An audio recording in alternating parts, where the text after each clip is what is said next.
You know Danny Dyer's fantastic quiz show, The Wall? Of course I do, yeah. You have to like guide it down the right path so that it falls out and you can get it. I believe Bruce Forsyth, he was the first one to do the... I'm making a more contemporary reference. Fair, yeah.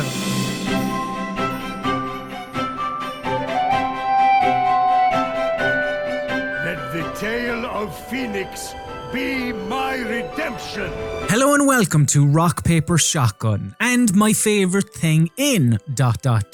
This is where I, Colm Ahern, chat to one of the lovely RPS staffers about a spang new video game they've been playing and get them to tell me about their favourite thing in it. In some cases, they'll have to think long and hard about their choice because the game they've been playing might have been that great, while other better games will give them multiple things to pick.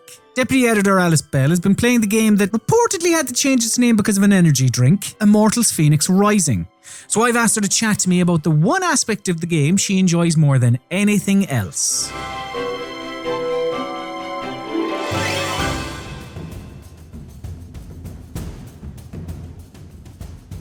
So Alice, what is your favourite thing in Immortals Fenyx Rising? My favourite thing in Immortals Fenyx Rising is the Constellation Challenges puzzles. Explain to me, what are these Constellation Challenge puzzles? So, in Immortals Fenyx Rising, it's, and everyone said this already, a cross between Breath of the Wild, the Zelda game, which we don't talk about because it was on PC, and an Assassin's Creed game. Basically Assassin's Creed Odyssey, right? Yeah. But one of the more Breath of the Wild-y bits is that you have a lot of puzzles around the place. So there's fun, bouncy combat.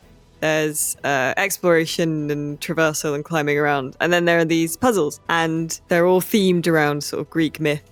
So you have some that are, I think they're called Odysseus myth challenges, where you have to shoot your magic arrow of Apollo or whatever through some the eyes of some axes, which is what Odysseus did to win his wife back when he came back from his 20-year holiday. And there are traversal myth challenges where you have to get from point A to point B, in a certain amount of time. There are a few different ones. There are mosaic challenges where you have to, it's a little sort of 4-piece jigsaw. But the Constellation ones, it's a puzzle made of different puzzles. Okay. And I like them. How do these work then, the puzzles within puzzles? They're some of the most involved puzzles, and there aren't loads of them because they are some of the bigger ones.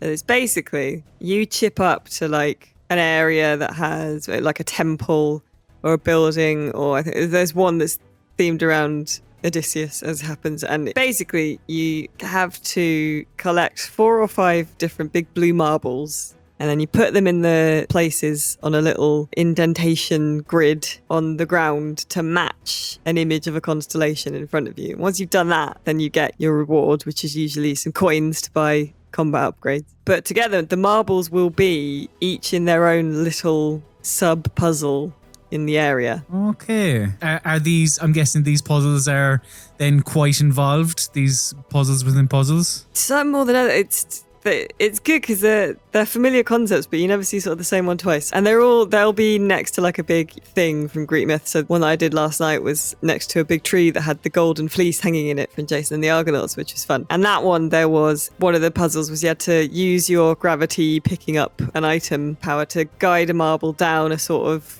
maze wall, sort of like, Danny Dyer's fantastic quiz show, The Wall. Of course I do, yeah. You have to like guide it down the right path so that it falls out and you can get it. I believe Bruce Forsyth, he was the first one to do I think that was in a Play Your Cards, right? Pretty sure that was a thing in that. Well, arcades do the 2 penny falls as well. I'm making a more contemporary reference. Fair, yeah. So that's cool. And then you get some where you have to like light up some torches that aren't on fire, and to do that you have to shoot your arrow through something that is on fire, or ones where you have to get some stuff onto a pressure plate. And it's good because like sometimes you'll notice that there are enough weighted cubes around the place to put onto the pressure plate, and sometimes you don't notice cubes, so then you can go and like smash up some trees and then just pile loads of logs on there to get enough weight and that kind of thing. So you can sort of do workarounds if you're not very good, because I'm not very good at some of them. Especially there are lasers that do loads of damage, and if you touch them then you'll probably die. And I'm really bad at the puzzles involving those because they often involve pushing around big blocks and stuff to block the lasers off in a certain way.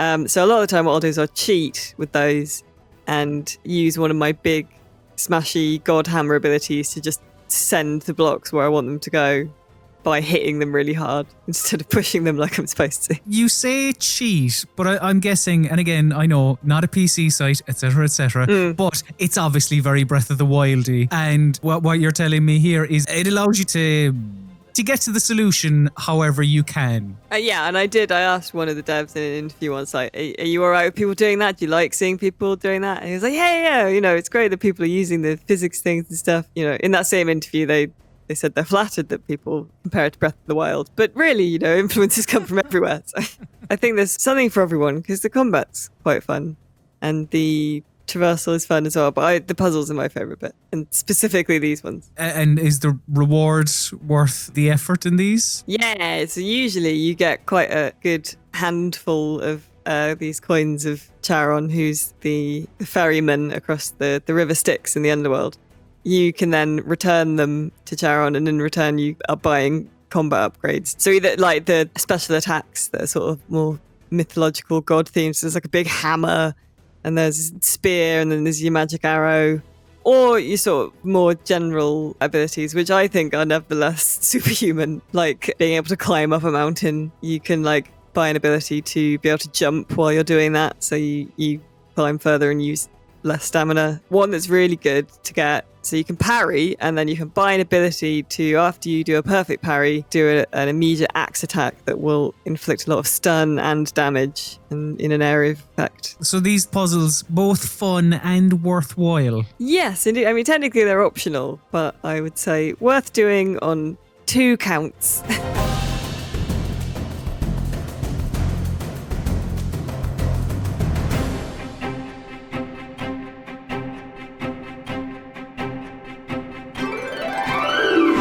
Well, thanks very much for chatting with me today, Alice. And if you, dear viewer, would like to check out Alice's full thoughts on Immortals Fenyx Rising, then be sure to have a read of her written review of the game on rockpapershotgun.com. Thanks very much for watching, you absolute star. We hope to see you again soon as we learn more about people's favourite things in video games. But do remember, for all of your PC gaming needs, keep it on rockpapershotgun.com.